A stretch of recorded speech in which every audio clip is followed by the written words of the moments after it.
మహిమ కలుగును గాక. ఈరోజు ధ్యానం నిమిత్తము 2వ పేతురు గ్రంథము 3వ అధ్యాయము 18వ మాట చదువుకొని దాంతో మనం ఆరంభిద్దాం. 2వ పేతురు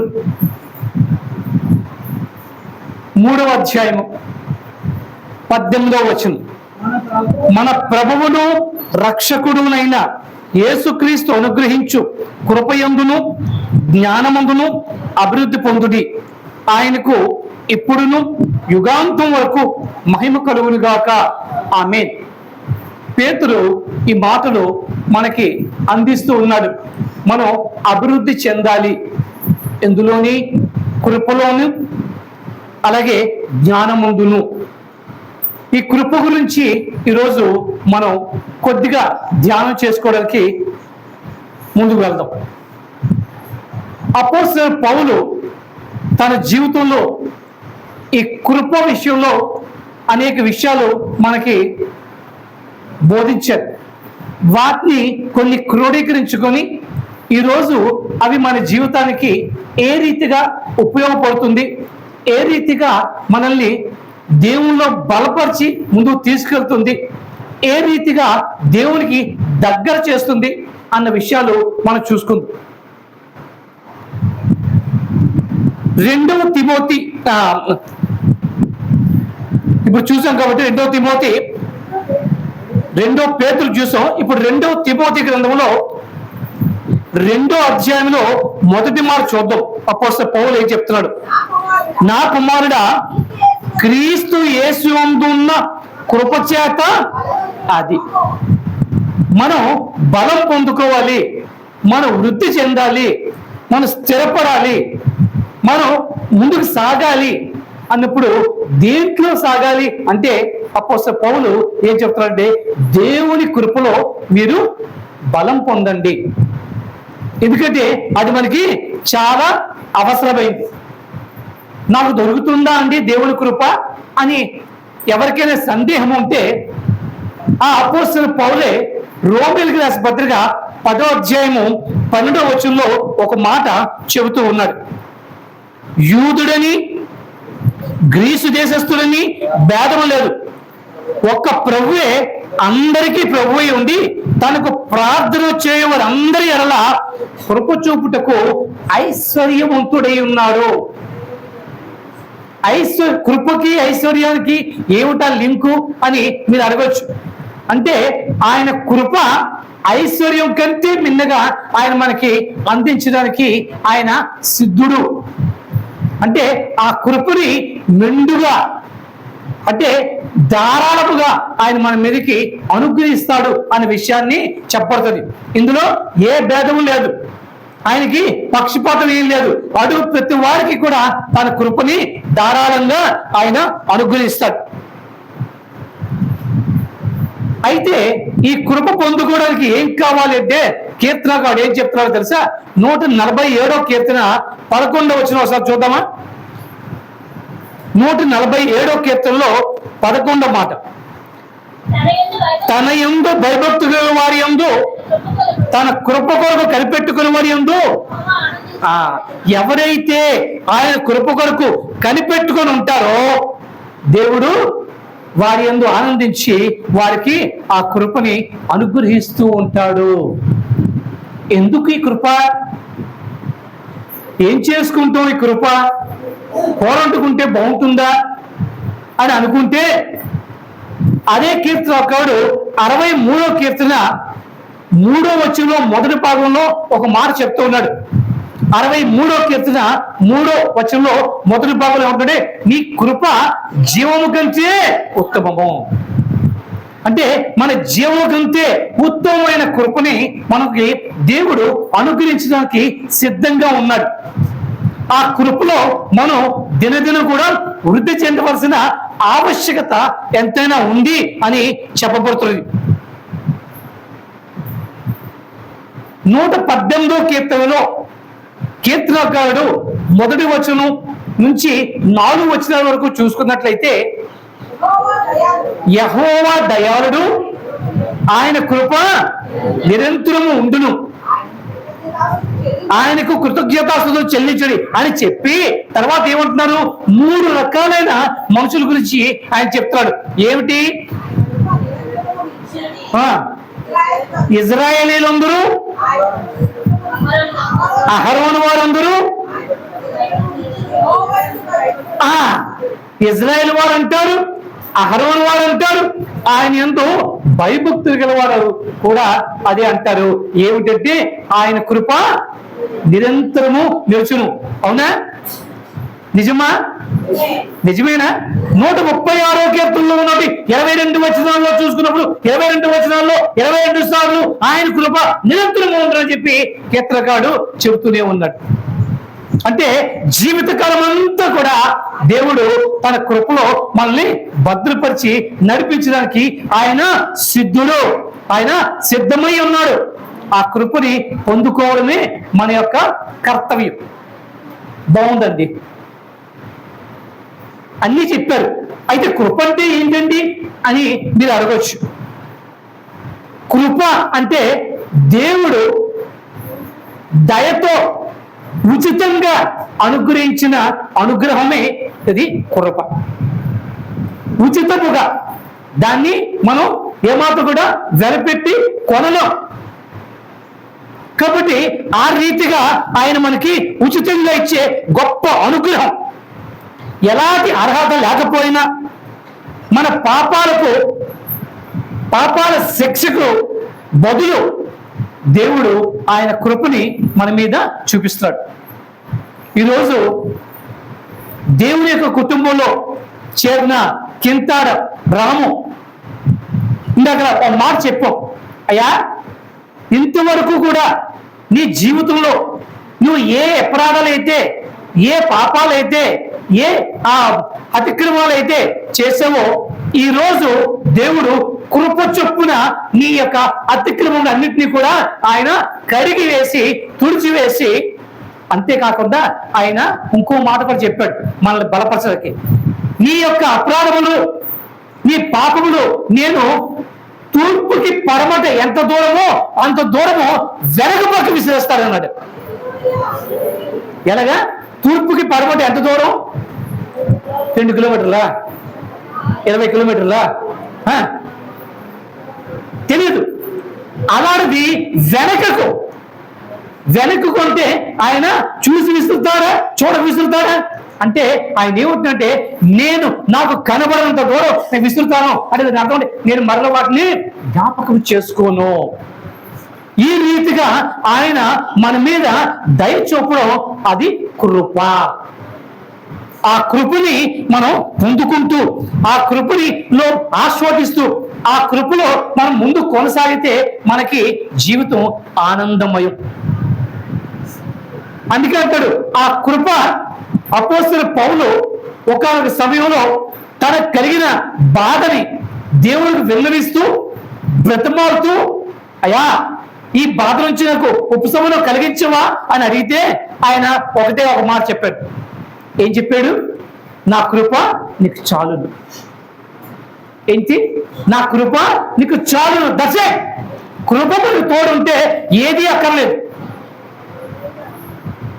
ఈరోజు మనం ఆ చాలిన కృపను మనం ఎక్కడ మనకి చాలో, ఏ స్థితిలో చాలో, ఏ విషయంలో చాలో అనే విషయాన్ని ఈరోజు మనం తెలుసుకోవడానికి మనం ప్రయత్నం చేద్దాం. దేవుడు ఏమంటున్నాడు? నా కృప నీకు తోడు ఉంటే ఇక నీకేమీ కూడా అక్కర్లేదు, నా కృప నీకు చాలు అంటాడు.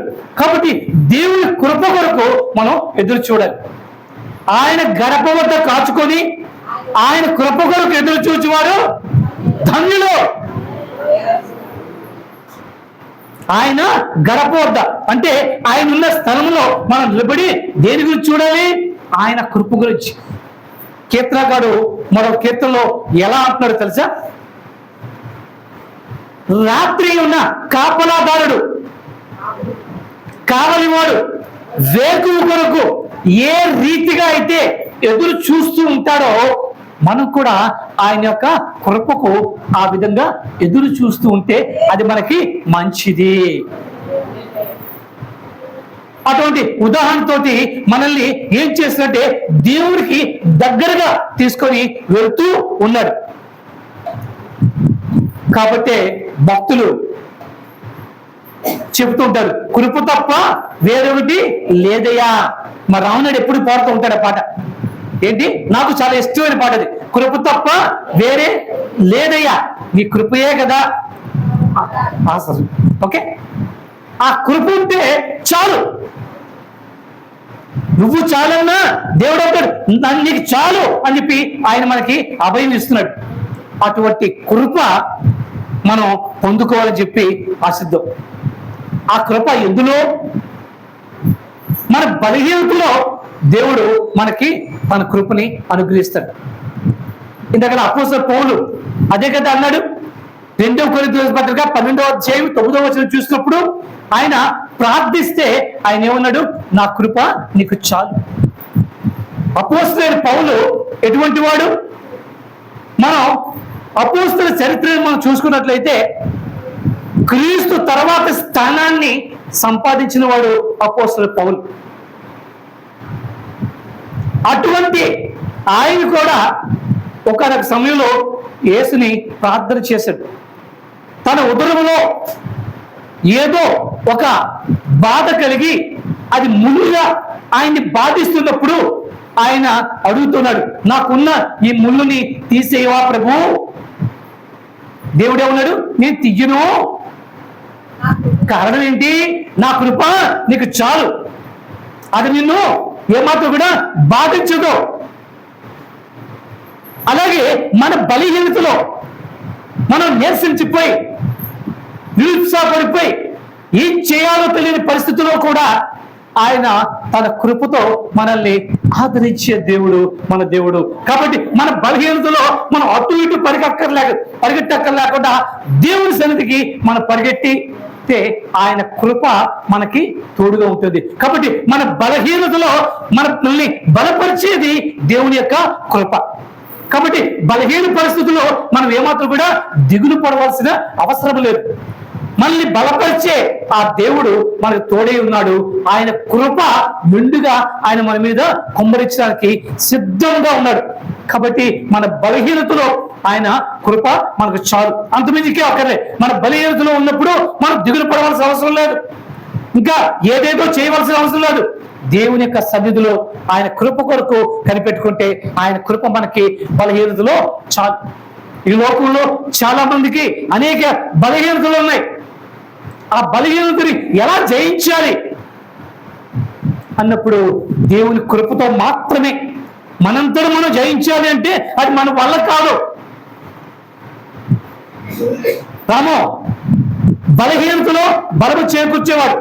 దేవుణ్ణి అడిగితే ఆ బలహీనతల దగ్గరికి మనల్ని వెళ్ళనీయకుండా ఆ బలహీనతలో మనకేం చేస్తాడు? బలం చేకూర్చి స్థిరంగా బలంగా మళ్ళీ నిలబట్టగల సమర్థుడు. కాబట్టి మన బలహీనతలో ఆయన మనకి కృప చూపుతాడు. ఆ కృప మనకి చాలు. ఇకపోతే 2వ కొరింథీయుల రాసిన పత్రిక 1వ అధ్యాయము 3-4 వచనాలు మనం చూసుకున్నట్లయితే అక్కడ అపోస్తలుడు పౌలు ఏం చెప్తున్నాడంటే శ్రమలలో కూడా ఆయన కృప మనకి చాలు అంటున్నాడు. శ్రమలలో మనకి ఆదరణ కలిగించేది కేవలం ఆయన కృప మాత్రమే. కాబట్టి ఆ శ్రమల్లో కూడా మనకి ఆయన కృప చాలు. మనం కంగారు పడవలసిన అవసరం లేదు. మన శ్రమలు వచ్చాయి కదా అని చెప్పి దిగులు పడి ఏడుస్తూ అటు ఇటు ఎవరి గురించో సహాయం గురించి పరిగెట్టక్కర్లే. దేవుని సముఖానికి మనం పరిగెత్తి ఆయన కృప కోరుకుంటే మనకి మన శ్రమలోంచి బయటపడడానికి దేవుడు ఏం చేస్తాడు? మార్గాన్ని చూపించి ఆయన కృపని మనకి అనుగ్రహిస్తాడు. యాకోబులో ఒక మాట అంటూ ఉన్నాడు. ఏమంటున్నాడంటే మీరు అంటే భరించగలిగిన శ్రమ తప్ప దేవుడు అధికంగా మీకు ఇవ్వడు. అంటే మన కెపాసిటీ ఎంతో, మన సామర్థ్యం ఎంతో, ఎంతవరకు మనల్ని నలగొడితే మనం ఓర్చుకోగలమో అంతవరకు మాత్రమే ఆయన మనకి శ్రమల్ని అనుమతిస్తాడు.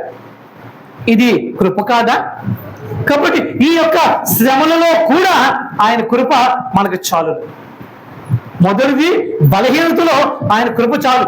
బలహీనతలో మనం బలపడి ధైర్యపడి ముందుకు సాగడానికి ఆయన కృప ఉంటే చాలు. మనం ఆ కృపతో మనం ముందుకి వెళ్ళిపోగలం.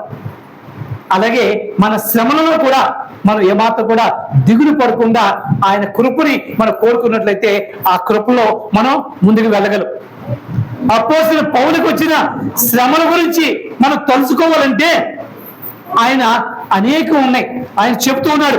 ఎక్కడ 2 కొరింథీయుల పత్రిక 7వ అధ్యాయంలో 5వ వచనం నుంచి మనం చూసుకుంటే ఆయన ఎన్ని శ్రమలు పడ్డాడో. ఈ మధ్య మేము శుక్రవారాలు ఏం చేస్తున్నాం అంటే పత్రికల్ని ధ్యానం చేస్తూ ఉన్నాం. పత్రికలు ధ్యానం చేస్తూ అపోస్తలుల కార్యాలని ముగించాం, రోమా పత్రిక ముగించాం, 1 కొరింథీయుల రాసిన పత్రిక కూడా ముగించాం, అలాగే 2వ కొరింథీయుల రాసిన పత్రికలో 8 అధ్యాయాలు కూడా ముగించాం. ఈ యొక్క మా పర్యవేక్షణలో మేము చూస్తున్నప్పుడు ఆ పౌలు ఎన్ని బాధలు పడ్డాడు అన్న విషయాలు ఈ యొక్క 7వ అధ్యాయంలో 5వ వచనంలో ఆయన చెబుతూ ఉన్నాడు. అయినప్పటికీ కూడా ఏమాత్రం కూడా కలత చెందకుండా ఆ శ్రమలలో దేవుని యొక్క కృప వల్ల వాటన్నిటిని కూడా జయించుకుని ఆయన ధైర్యంగా దేవుని గురించి నిలబడగలిగాను అనే ఒక సాక్ష్యాన్ని మనకిస్తూ మాదిరికర జీవితాన్ని చూపించే స్థితికి వచ్చి ఆయన కృప మనకు చాలు అనే ఒక విషయాన్ని మనకి అందించింది. కాబట్టి బలహీనతలో ఆయన కృప మనకు చాలు. రెండోది ఆయన మన శ్రమలలో ఆయన కృప మనకు చాలు.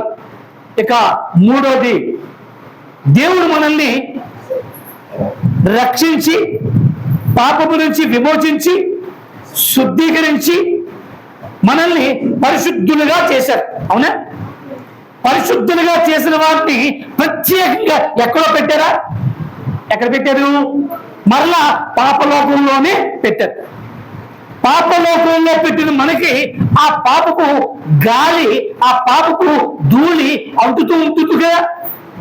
కాబట్టి ఆ పాపంలో పడకుండా మనల్ని కాపాడేది దేవుని యొక్క కృప. దేవుని కృప ఉంటే ఆ పాపంలో పడకుండా మనల్ని జాగ్రత్తగా నడిపించగలదు దేవుని యొక్క కృప.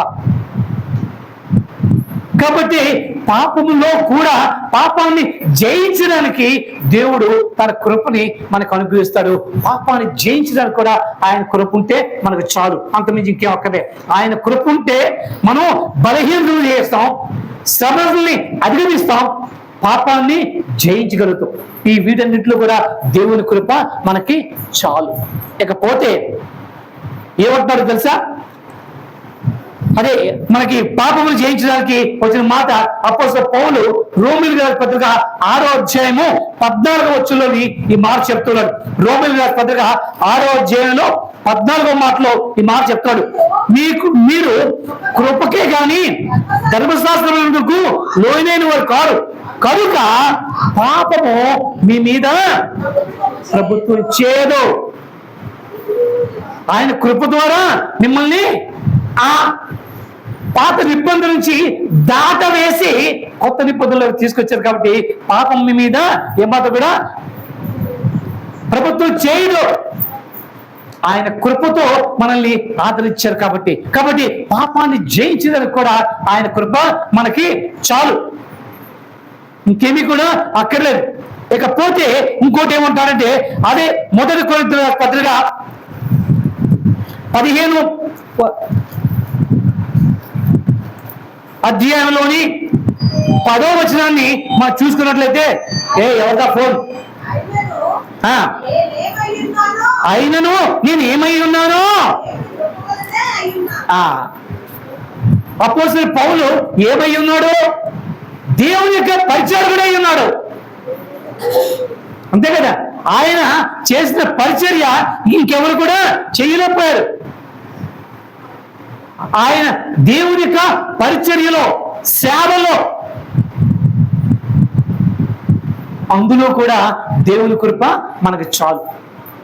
దేవుని యొక్క సేవ చేయాలి, దేవుని యొక్క పరిచర్యలో మనం ముందుకు వెళ్ళాలి, బలంగా దేవుని చేతిలో వాడబడాలి అంటే మనకు కావాల్సింది దేవుని యొక్క కృప.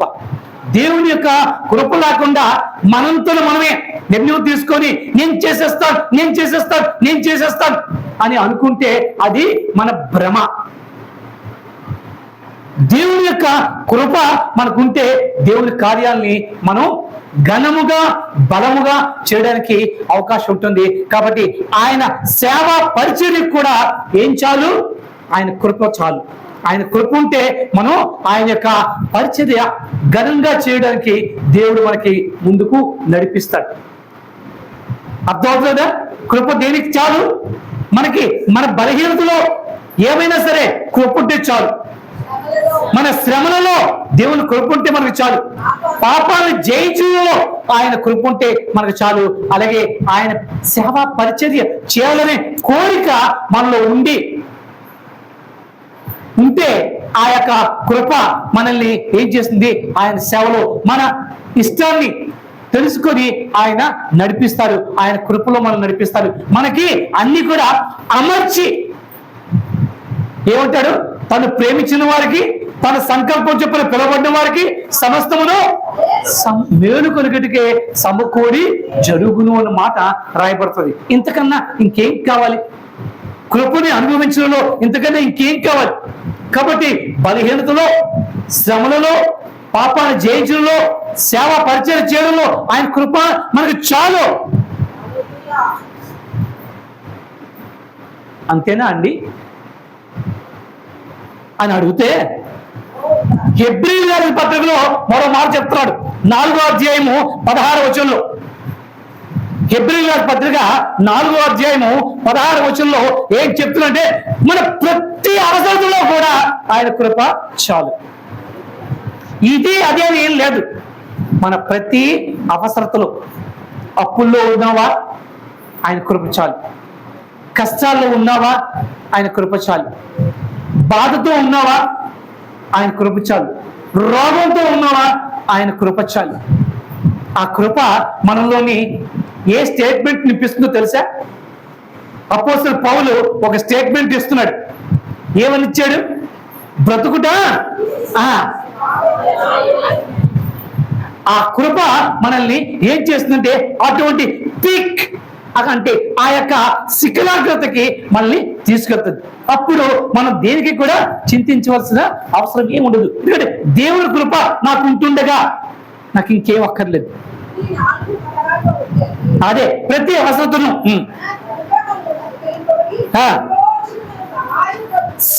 సమయోచితమైన సహాయం కొరకు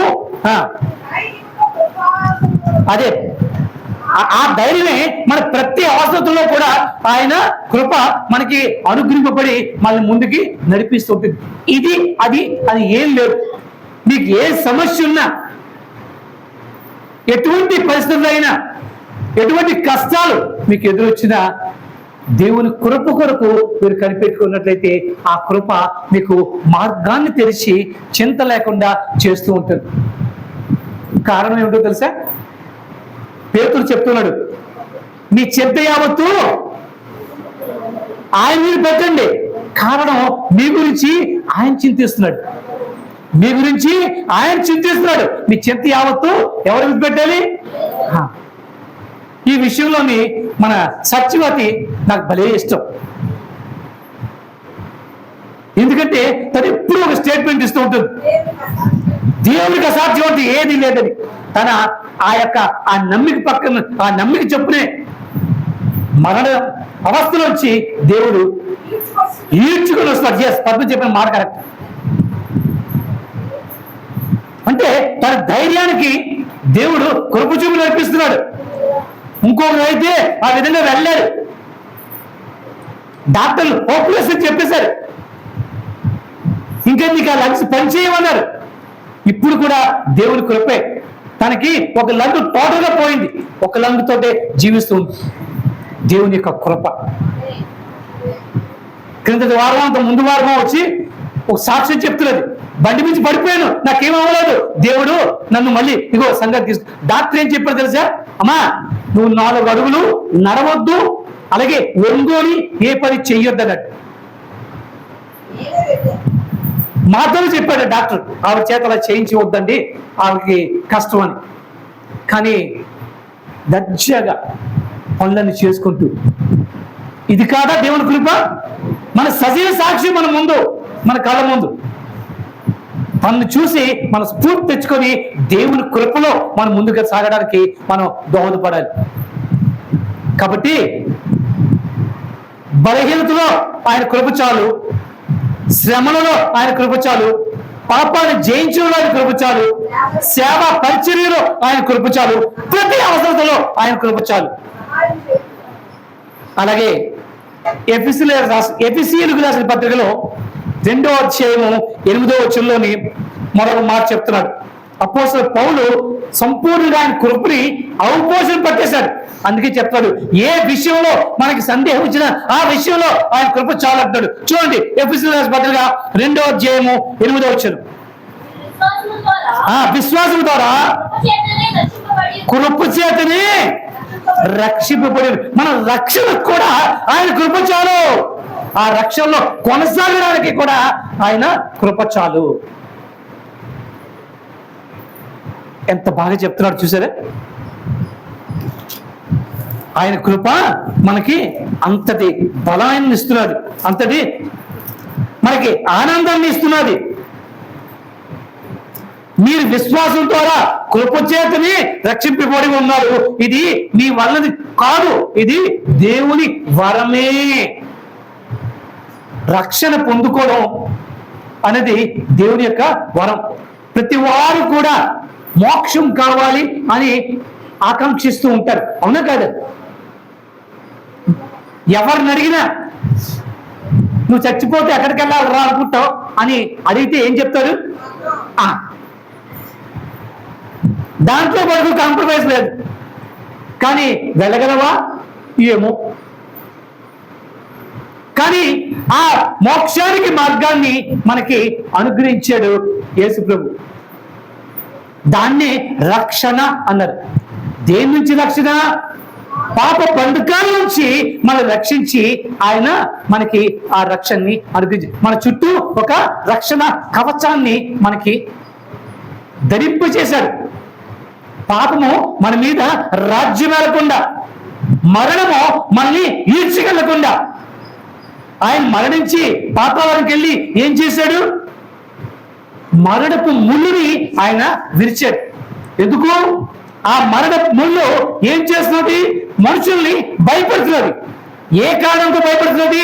ధర్మశాస్త్రాన్ని ఆసరాగా తీసుకొని ఈ మరణము మనల్ని పాపాన్ని హేతువుగా చేసుకొని మనల్ని మరణం భయపెడుతుంటే ఆ భయం నుంచి మనల్ని విడుదల చేయడానికి ఆ మరణపు ముళ్ళుని విరిచి ఏమన్నాడు? ఏ మరణమా, నీ విజయం ఎక్కడ? ఇక నువ్వు నీ పప్పులు వరకు అనే మరణాన్ని కూడా మనకి దూరం చేసి మనకి రక్షణని అనుగ్రహించాడు. కాబట్టి ఈ రక్షణకి కూడా కేవలం దేవుని కృపే. ఈ రక్షణ మనం మామూలు అంటే వెలిచి కొనుక్కున్నామా?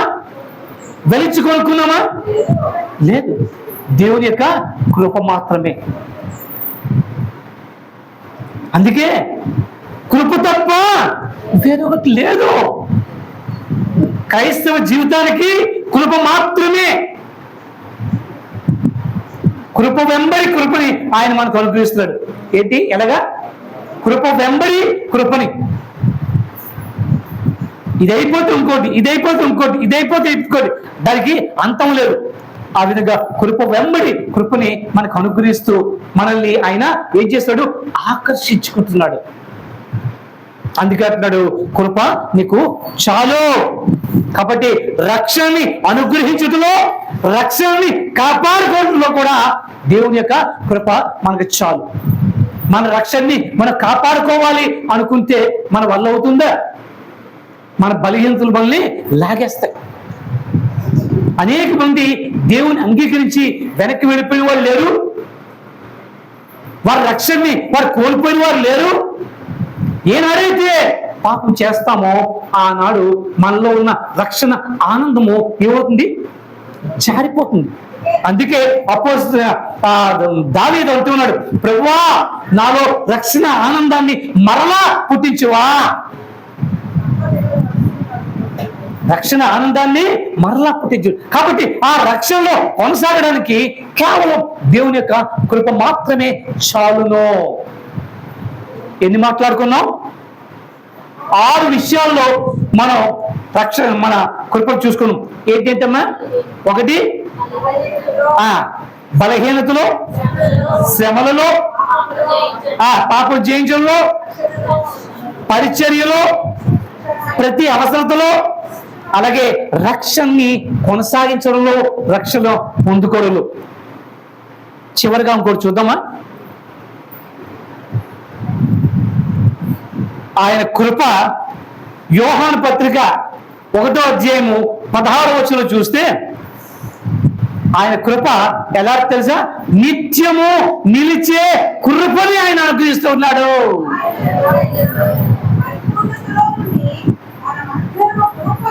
కృప వెంబడి కృప పొందుకునేట్టుగా నిత్యమైన కృపలోనికి ఆయన మనల్ని నడిపిస్తూ ఉన్నాడు. ఇప్పుడు చెప్పండి, కృప చాలునా? కృప చాలునా? చాలు. అందుకే అపోస్తలుడైన పౌలు ప్రార్థిస్తున్నాడు దేవుని సమాధానం కొరకు, దేవుని యొక్క సహాయం కొరకు, దేవుని యొక్క నుండి విడుదల కొరకు. ఆయన ఏమన్నాడు? నా కృప నీకు చాలు అన్నాడు. ఆయనకి చాలిన కృప ఈరోజు మనకు కూడా చాలు. ఆ కృపని ఎవరైతే కోరుకుంటారో, యెహోవా గడప యొద్ద కాచుకొని ఆ అనుదినము ఆయన కృప కొరకు ఎదురు చూచువారు ధన్యులు. కాబట్టి మన జీవితంలో దేవుని కృప ఉంటే అంతమించి వేరే అక్కర్లేదు. సంతృప్తిగా మనం చెప్పొచ్చు, చాలునయ్యా చాలునయ్యా నీ కృప నాకు. ఈ పాట ఎవరు పాడతారు? రామనేడు లోపల ఎక్కడ ఉండిపోయాడు. త్వరగా లేచి నిలబడి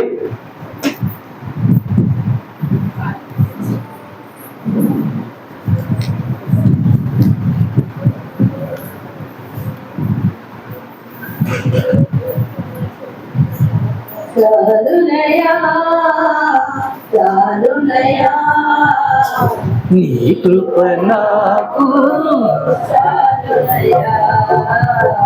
నీ కృప నాకు చాలునయ్యా, చాలునయ్యా, చాలునయ్యా, నీ కృప నాకు చాలునయ్యా, నీ కృప నాకు చాలునయ్యా. ప్రేమమయుడవై ప్రేమించావు, కరుణామయుడవై కరుణించావు, ప్రేమమయుడవై ప్రేమించావు, కరుణామయుడవై కరుణించావు, తండ్రిగా ప్రేమించి, తండ్రిగా లాలించి, తండ్రిగా ప్రేమించి,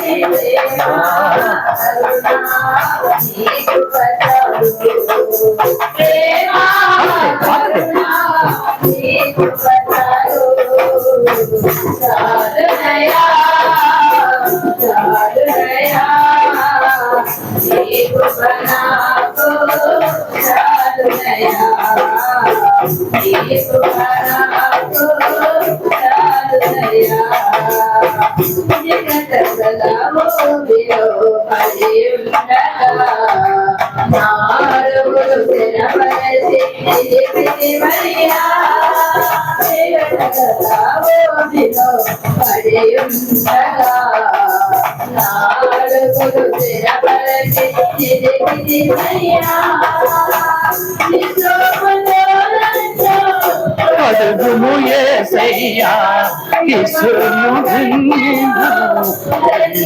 చేర్చుమయ్యా, యేసు విధింతుము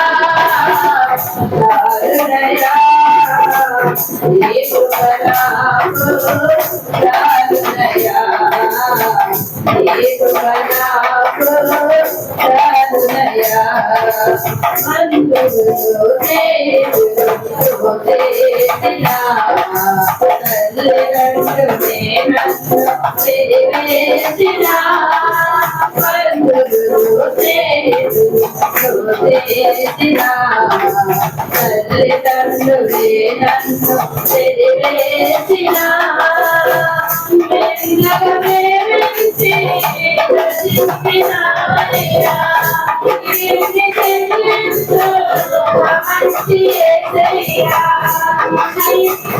నీలో నిరజీవించునయా ప్రేమ కరుణ నీ కృపచారు ప్రేమ కరుణ నీ కృపచారు కారుణయా కారుణయా నీ కృప నాకు కారుణయా నీ కృప నాకు కారుణయా ప్రేమమయుడవై ప్రేమించావు కరుణామయుడవై కరుణించావు ప్రేమమయుడవై ప్రేమించావు కరుణామయుడవై కరుణించావు తండ్రిగా నాయసి తండ్రిగా ప్రేమించి తండ్రిగా నాయసి తండ్రిగా ప్రేమించి ప్రేమ కరుణ నీ కృపచారు ప్రేమ కరుణ నీ కృపచారు కారుణయా కారుణయా నీ కృప నాకు కారుణయా నీ కృప నాకు కారుణయా. కాబట్టి ఈ యొక్క కృపను తలపోసుకుంటూ మన జీవితకాలం అంతా ప్రభువా నీ కృప ఉంటే నాకు చాలయ్యా అని అడిగి ఆయన కృపలో మనం ముందుకు సాగడానికి దేవా నీ కృప చూపువా అని అడుగుతూ మనం ముందుకు వెళ్ళడానికి ప్రార్థన చేసుకుందాం. ఈ మన మధ్య ఉన్న రేణుక ప్రార్థన చేస్తుంది ఈ రోజు ఈ యొక్క వాక్య ఫలింపు నిమిత్తము.